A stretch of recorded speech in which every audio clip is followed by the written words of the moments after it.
안녕하세요, 여러분. 물된 동산 TV 에스테르입니다. 오늘은 자신의 영적 상태를 분별하라 라는 제목을 가지고 여러분과 말씀을 나누기 원합니다. 여러분은 정말로 깨어 있습니까? 깨어 있다는 것은 무엇을 의미할까요? 우리는 흔히 시대를 분별하지 못하고 세상과 짝하며 살아가고 있는 그리스도인들을 향하여 잠자고 있다라는 표현을 씁니다. 그런데 더 안타까운 것은 나름 열심히 신앙생활을 하는 분들 중에도 주님의 뜻을 거스르는 이들이 많다는 것입니다. 그것이 주를 위한 열심이라고 생각하면서 말이죠. 스스로는 깨어 있다고 생각하지만 사실은 잠자고 있는 것입니다. 이런 현상은 정말 비극적인 일이 아닐 수 없습니다. 자신은 주를 위해 열심히 살아왔다고 생각했는데 정작 소망하고 고대하던 그날에 휴거되지 못하고 지옥 같은 세상에 남겨진다면 얼마나 황당할까요? 마지막 때 공중 휴거와 땅의 재림이라는 두 번의 사건이 필요한 이유가 어쩌면 바로 여기에 있지 않을까 생각이 됩니다. 오늘은 깨어있다는 것이 무슨 뜻인지, 또 저와 여러분은 주 안에서 정말로 깨어있는지 이에 대해 점검해보는 시간을 갖겠습니다. 성경은 말씀합니다. 마태복음 24장 42절입니다. 그러므로 깨어있으라. 어느 날에 너희 주가 임할는지 너희가 알지 못함이니라. 너희도 아는 바니 만일 집 주인이 도둑이 어느 시각에 올 줄을 알았더라면 깨어있어 그 집을 뚫지 못하게 하였으리라. 44절입니다. 이러므로 너희도 준비하고 있으라. 생각하지 않은 때에 인자가 오리라. 아멘. 성경은 두 가지 이유로 우리에게 깨어있으라고 말씀합니다. 첫째는 도둑 맞지 않기 위해서입니다. 잠이 들면 도둑이 와서 집을 더럽히고 물건을 다 가져가도 알지 못합니다. 도둑은 사탄이죠. 잠든 사이에 사탄이 와서 우리 몸인 주의 성전을 더럽히고 생명까지 도둑질해 가도 모른다는 것입니다. 두 번째는 주인이 언제 오실지 모르니 주를 맞을 준비를 하기 위해서 깨어 있으라는 것입니다. 우리의 생명의 주인이신 주님이 오셨을 때 깨어 있어 준비된 자들만 데려가실 것이기 때문이죠. 영적으로 깨어 있다는 말은 무슨 뜻일까요? 매일 기도하고 말씀 보고 정기적으로 교회에 출석하고 있으면 깨어 있는 것일까요? 이 모든 종교적인 행위를 다 하면서도 이 시대를 향한 하나님의 뜻을 알지 못하고 그의 마음이 엉뚱한 곳을 향하고 있다면 그는 잠자는 그리스도인입니다. 진정으로 깨어 있다는 것은 삶의 초점이 항상 주님을 향하고 있다는 것을 의미합니다. 항상입니다. 처음에 잘하다가도 어느 순간부터 나태해지면 다시 잠들어 버릴 수 있습니다. 이것은 우리가 말씀과 성령 안에서 부지런히 자신을 살필 때 가능하죠. 말씀과 성령 안에 있을 때 하나님의 뜻을 알게 되고 마귀의 일과 하나님의 일을 분별할 수 있기 때문입니다. 말씀만 추구하면 실패할 수 있습니다. 또 영적인 현상만 추구해도 실패할 수 있습니다. 건강한 신앙생활을 유지하려면 반드시 말씀과 성령 안에서 행해야 합니다. 그래서 주님은 이렇게 말씀하십니다. 예배하는 자들은 영과 진리로 예배할지니라. 저에게도 악몽 같은 사건들이 있었습니다. 만 50세가 되던 해의 일입니다. 어느 날 저는 이제 삶의 어느새 절반을 넘어섰다는 그 자각과 함께 지금까지 살아온 날들보다 앞으로 살아갈 날이 더 적게 남았다는 사실에 약간 충격을 받았습니다. 왜냐하면 50이 되도록 별로 이룬 것이 없는데 시간이 참 빠르게 지나갔기 때문에 앞으로 살아갈 날들은 더욱 빠르게 지나갈 것이라는 생각이 들었죠. 그러면서 만일 70이나 80이 되어 아니 그 이전이라도 어느 날 갑자기 죽음이 내 앞에 다가왔는데 그때야 비로소 그동안 걸어온 길이 잘못된 것이었음을 깨닫게 된다면 혹시 그렇게 된다면 얼마나 황당할까? 라는 생각이 들면서 소름이 돋도록 무서웠습니다. 게다가 종종 당시 이상한 꿈을 꾸었는데 언어를 알아듣지 못하는 전혀 낯선 곳에 혼자 남겨진다든지 출국하기 위해 공항으로 갔는데 여권을 빠뜨리고 왔다든지 하는 대책 없는 일들이 발생하는 꿈이었습니다. 돌이켜보면 성령님께서 저를 깨우시기 위해 다양한 방식으로 말씀하시며 다가오셨던 것 같습니다. 당시 저는 마음이 괴로워서 무엇이 문제인지 알게 해달라고 주님께 간청했습니다. 그런데 새벽에 잠에서 깨어날 무렵 꿈인지 환상인지 저의 배꼽에서 개울가에서나 볼 수 있는 자그마한 물벌레들이 스멀스멀 기어나오는 것을 보았습니다. 소스라치게 놀라 침대에서 벌떡 일어났는데 그 느낌이 너무 더럽고 역겨웠습니다. 저는 그 자리에 무릎 꿇고 그 꿈이 무엇을 뜻하는지 알게 해달라고 주님께 기도했는데 기도 중에 내 속에서 나오는 것이 너를 더럽게 하느니라는 주님의 말씀이 생각났습니다. 그 당시 저희 부부는 동료 선교사들로부터 쓰라린 마음의 상처를 입고 외롭게 작은 도시에서 사역에 전념하고 있었습니다. 그런데 아직도 가시지 않은 분노와 마음의 상처로 1년 넘게 주님과의 교통이 원활하지 못한 상태였습니다. 마음에서 기쁨과 감사가 사라졌고 주님을 향한 사랑도 식어졌습니다. 그럼에도 불구하고 나름 구원의 확신이 분명했기 때문에 저의 구원을 추호도 의심해보지 않았고 재고해보려는 생각조차 하지 않았습니다. 저의 영혼이 잘못된 교리에 미혹되어 거짓된 구원의 확신을 갖고 있었던 것입니다.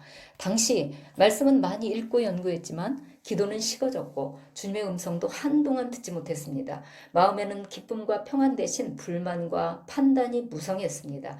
이렇듯 황폐한 영적 상황 가운데 있으면서도 이전에 영광스러웠던 주님과의 기억들, 영적 체험들이죠. 이것들을 붙잡고 구원을 의심하지 않았습니다. 이즈음 가깝게 지내던 동료 한 사람으로부터 이메일을 받았습니다. 그것은 한 번 구원은 영원 구원이라는 교리에 반하는 영적 체험을 담은 간증이었습니다.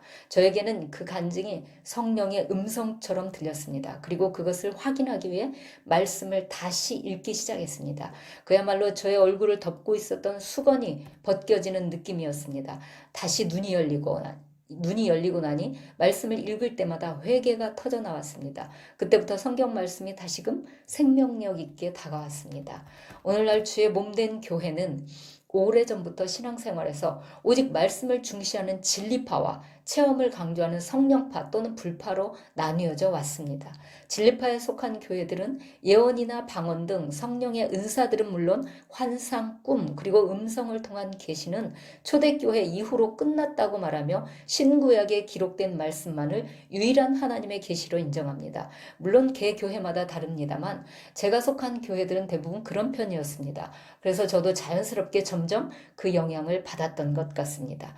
이러한 경우 지식으로는 성경을 잘 알아도 하나님을 영으로는 잘 알지 못합니다. 성령의 사역을 제한하기 때문이죠. 하나님의 본질은 영입니다. 그러므로 성경에 대한 지식으로 하나님의 뜻을 아는 것에는 한계가 있습니다.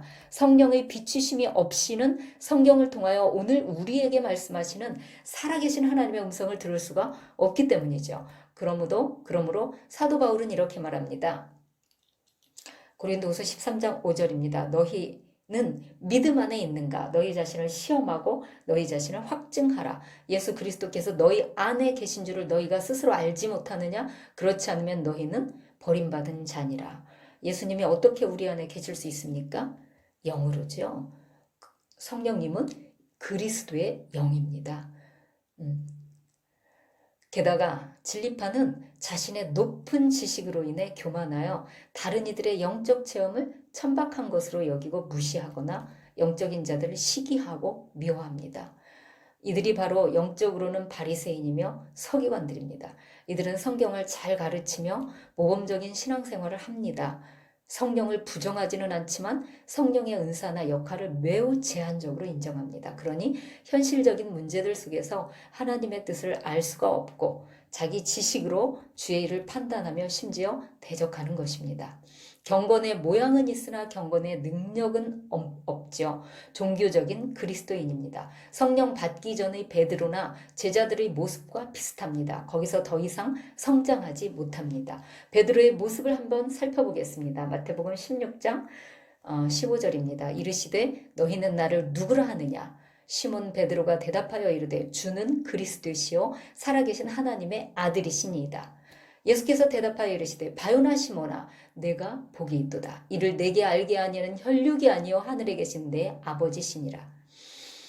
아멘. 예수님께서 제자들과 3년 반 동안 동거하시며 복음을 가르쳤지만 제자들은 예수님이 누구인지를 정확히 이해하지 못했습니다. 그런데 위 9절에서 베드로는 예수님의 정체를 비로소 알고 고백합니다. 그러자 주님께서는 이 지식이 사람의 가르침으로 인한 것이 아니라 하늘 아버지께서 알게 하신 것이라고 말씀합니다. 베드로는 성령의 빛이심으로 예수님을 그리스도로 알았습니다. 그런데도 얼마 후 그는 죄 없이 십자가에 달리신 주님을 부인하고 말았습니다. 예수를 그리스도로 믿었는데도 처참하게 실패한 것입니다. 왜일까요? 우리가 알다시피 그는 아직 성령의 권능을 입지 못했기 때문이죠. 기름을 준비하지 않고 신랑을 맞으러 갔던 5 처녀와 같이 준비되지 못했기 때문입니다. 그런데 오순절 성령 강림 후 그는 완전히 달라졌습니다. 저는 지금 우리 한국 교회의 문제도 같은 맥락으로 이해합니다. 성경을 매우 잘 알고 가르치며 분명한 구원의 확신이 있고 또 매우 성실하게 신앙생활을 하는 많은 목회자와 성도들이 현 시국에 대해 애써 외면하며 고집스럽게 개인의 경건 생활만을 강조하는 이유가 바로 여기에 있다고 생각합니다. 이들은 우리나라를 통해 하나님께서 이루실 계획과 뜻에 대해서는 아는 바가 없습니다. 개인의 경건 생활이 신앙생활의 전부라는 자기 지식의 틀에 갇혀 있어서 하나님의 왕국의 건설과 확장이라는 보다 큰 그림을 보지 못합니다. 이들의 신앙은 십자가 가까이는 나아갔으나 아직 죽음과 부활은 영적으로 경험하지 못한 것입니다. 왜냐하면 옛 본성의 죽음이나 새 생명으로의 부활은 성령의 권능으로만 가능하기 때문입니다. 오늘날 성령의 은사들을 부인하는 사람들은 사실상 성령을 부인하는 것입니다. 그들이 십자가 복음을 말하고 부활을 설교할지라도 말이죠. 성령님은 매우 인격적이기 때문에 간절히 사모하며 구하는 자에게 오십니다. 그래서 주님은 성령을 구하라고 하셨던 것입니다. 누가복음 11장 9절입니다. 내가 또 너희에게 이르노니 구하라 그리하면 너희에게 주실 것이요 찾으라 그러면 찾아낼 것이요 문을 두드리라 그러면 너희에게 열릴 것이니 13절입니다. 너희가 악할지라도 좋은 것을 자식에게 줄 줄 알거든 하물며 너희 하늘 아버지께서 구하는 자에게 성령을 주시지 않겠느냐 하시니라. 아멘. 귀하고 좋은 것일수록 값진 것일수록 얻기가 매우 어렵죠. 몇 번 기도하고 나서 성령을 주시지 않는다고 포기해버리면 성령은 받을 수 없습니다. 주님은 주실 때까지 힘써 구하는 자에게 성령을 선물로 주시겠다고 약속하셨습니다. 각종 은사들은 성령의 나타남인데 성령께서 자신을 부인하는 사람들과 함께 하시지 않습니다. 그가 아무리 반듯한 신앙생활을 한다고 할지라도 말이죠. 그들 종교적인 사람들의 경우 사고와 행위의 주체는 언제나 자기 자신이기에 다른 사람들 속에서 역사하시는 성령을 신중하게 고려해보지 않고 자신의 짧은 지식으로 성령의 일을 판단합니다. 자기 지식이 우상이 됩니다. 주님은 이들을 향하여 교만하고 목이 곧은 백성이라고 말씀하십니다. 이와는 반대로 영적 체험을 지나치게 강조하는 불파들이 있습니다.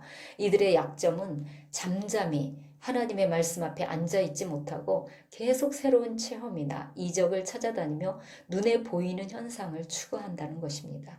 이런 사람들은 그 속에 진리의 말씀이 없고 자기의 욕심을 따라 성령을 구하기 때문에 악령의 속임수에 쉽게 넘어갑니다. 마귀의 방언을 하고 마귀의 음성을 들으면서도 자신은 성령님과 교통하고 있다고 생각하며 다른 이들을 권면하고 가르치려고 합니다. 교회 안에서 가장 분쟁을 많이 일으키는 부류입니다. 기도도 많이 하고 열심도 특심이기 때문에 성도들이 속아 넘어가기 쉽죠.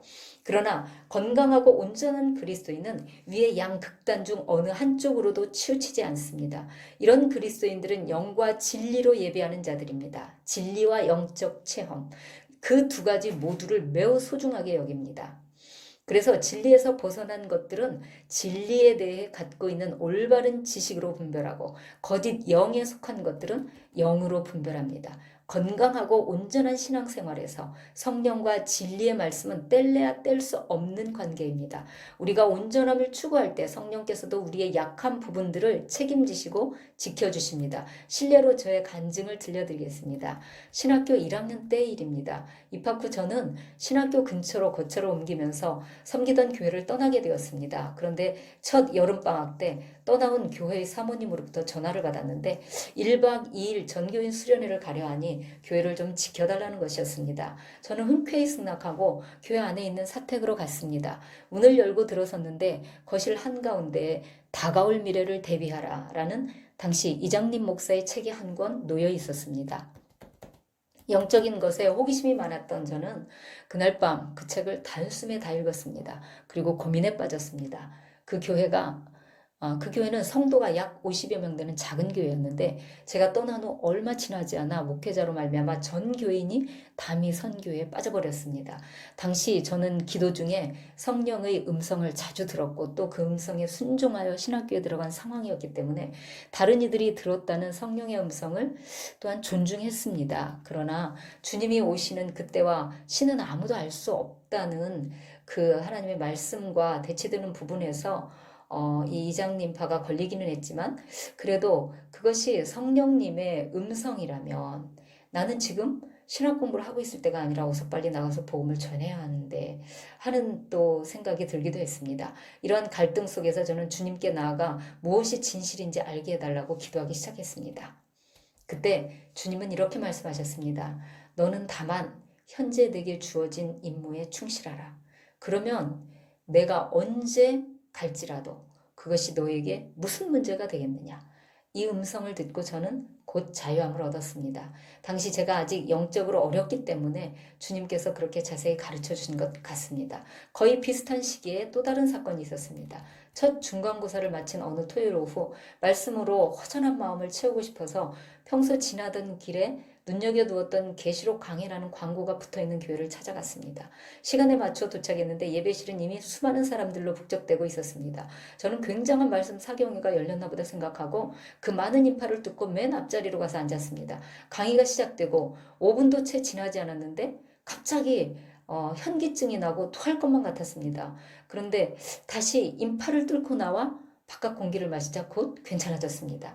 나중에 알게 된 사실은 그것이 신천지라는 것이었습니다. 두 가지 간증을 통해 말씀드리고 싶은 것은 우리가 지식으로 잘 분별하지 못할 때는 우리 안에 계신 성령으로 말미암아 분별하게 되는 것입니다. 그런데 성령은 무시하고 지식만을 의지하거나 그와는 반대로 진리는 무시하고 영적인 현상만을 추구한다면 둘 다 사탄의 밥이 되기 쉽습니다. 어쩌면 사탄은 우리보다도 성경을 더 잘 알 수 있습니다. 그는 광야에서 말씀을 가지고 예수님을 시험한 자입니다. 성령의 도우심이 없이는 우리는 마귀를 대항할 수가 없습니다. 그는 우리보다 훨씬 지혜롭기 때문입니다. 요즘은 얼마나 많은 사람들이 하나님의 말씀인 성경 구절들을 가지고 성령의 사람들을 대적하는지 마귀에게 쓰임받고 있으면서도 깨닫지 못하니 두렵고도 두려운 일이 아닐 수 없습니다. 여러분의 성향은 어느 쪽으로 기울어져 있습니까? 성경만 읽기 좋아하는 진리파입니까? 또는 계속 영적인 체험을 추구하는 불파입니까? 아니면 양쪽을 모두 중요하게 여기는 균형 잡힌 그리스도인입니까? 온전하고 성숙한 성도로서 그리스도의 장성한 분량에 이르기를 힘쓰는 저와 여러분 되시기를 축복합니다. 우리가 어떤 상황에서도 말씀과 성령 안에서 주 뜻대로 행하기를 힘쓴다면 주님이 어느 때에 오시든 또 우리 주변에서 어떤 일들이 일어나든 문제될 것이 없을 것입니다. 어둠이 깊으면 깊을수록 주님 맞을 날이 가까움을 알기에 우리는 더욱 소망 가운데 주를 기다릴 것이기 때문입니다. 감사합니다. 샬롬.